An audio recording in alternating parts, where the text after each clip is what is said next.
my way to an island and I'm popping shit at the pilot. Niggas be broken, be solving, but still talking shit like they violent. Niggas is broke. Now before we start, shout out to SeatGeek for sponsoring this video. SeatGeek is an app that takes all the tickets from all the websites on the internet and puts them in one place for you guys to find the best deals on the tickets you want. In the app, they show a map and the green circles represent the good deals and the red ones represent the bad ones. And when you find a good deal, you can click on it and it will show you the view from the seats you're buying. And thanks to SeatGeek, I can give you guys $20 back on your first order by clicking on the Me tab and entering my promo code BSOLZ. BSOLZ. You can download the app from the link in the description, but now on to the video. The Los Angeles Lakers, 16-time NBA champions, haven't won one since 2010 and haven't been close ever since really. They deserve better. The NBA is simply better when the Celtics and the Lakers are good. Two of the most historic teams in the league, arguably the greatest rivalry in sports. I've already done a video on the Celtics, but it's time to do one on the Lakers, because they're in a pretty peculiar spot here where they have young players that have really high potential but still want to win in the near future through free agency. They are to this day still one of the hottest destinations in free agency just for the location and the history. However, stars have been hesitant because of the basketball side of the equation. You see, the Lakers have not had a over 30 win season in 4 years when Dwight Howard took his talents to LA. And it's rough for a free agent to choose LA because of the fact that, one, their best player since then was a 35-plus-year-old Kobe Bryant, who, remember, after 2013 suffered a lot of injuries. So most of the time he wasn't even on the court. Then after Kobe Bryant, who was their second best player? Jordan Clarkson?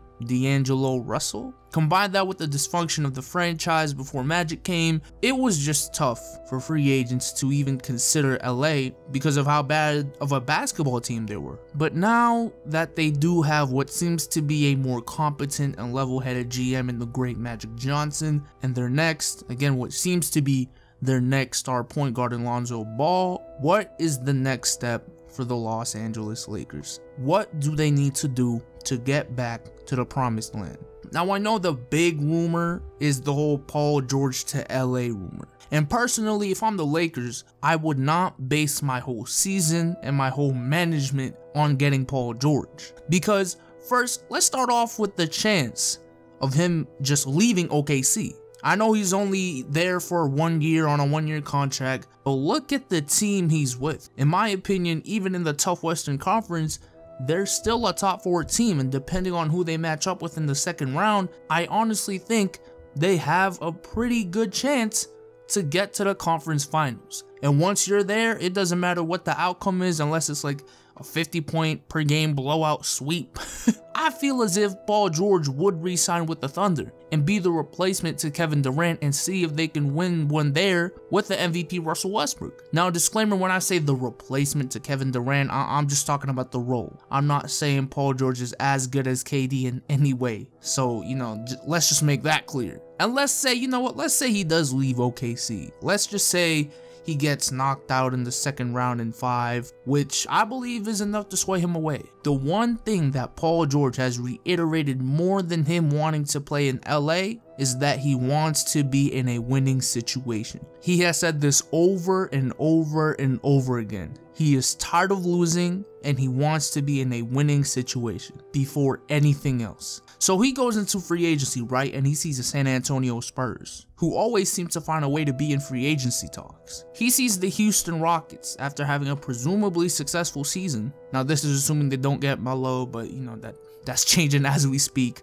But let's say he sees the Rockets, who had a good season and seem to be a team that needs one more star to get over the Warriors. He sees the other side of Staples Center, the Clippers, and see how they have Blake Griffin, DJ Gallo, and great role players like Lou Will and Pat Bev, and might see himself as that missing piece. And he still gets to play in LA. If those options are available, and here you got the Lakers with a developing Lonzo Ball and a developing Brandon Ingram as your second and third best player with a young coach, and he might not be as attracted to the Lakers as people think. So again, if I'm the Lakers, I would definitely go after Paul George and see if he wants to come, because you simply don't say, oh, we don't want Paul George because we're building for the future if you're LA. But again, I wouldn't base my whole season and my whole game plan on trying to get Paul George, because let's say he comes. Now what?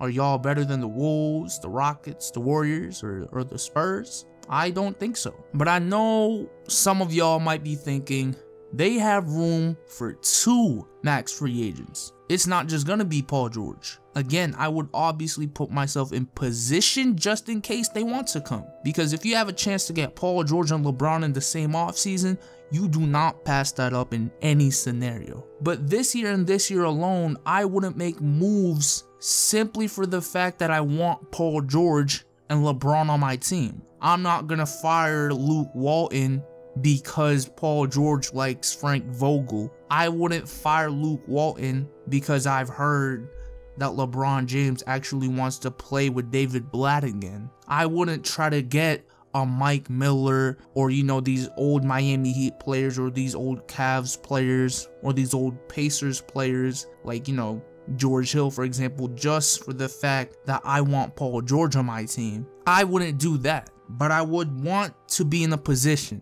so that when they are available next year and they want to come, I'd have something to offer them. But I'm not going to compromise Lonzo and Brandon Ingram's development this year simply for that fact, if that makes sense. So for the season, honestly, unless like a steal trade comes up, I'd just be an autopilot, because there's no need to really do any moves unless, again, it's a steal of a trade. I would spend the whole season developing Ingram and Ball with Julius Randle and the boys, see what happens, and actually I would try my best to get the 8th seed with these guys. I know it's not likely considering that it's the West and the talent on the teams, but what else are the Lakers supposed to do? Tank again?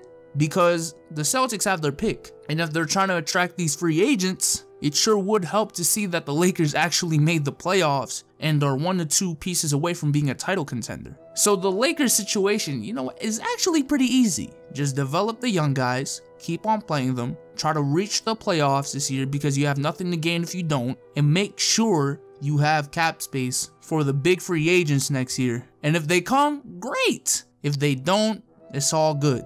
Just develop the young guys and try to take over the next era with Lonzo and Ingram. And I know that's gonna be a hard thing to do for the Lakers and really for any fan, because, you know, that's a long ass time to wait for Brandon Ingram and Lonzo to develop. But I'm sorry, but I'd rather spend a couple years being really bad and then just take over the league than be like the Hawks or the Grizzlies that are always in the playoffs but don't really seem to do anything after, if you know what I mean. But I think really, if Lonzo and Ingram really work out, which I think they really have the potential to do so, higher than people think, I think they're in perfect position to take over the West with the Timberwolves in the next era. They could be the next Warriors and Spurs.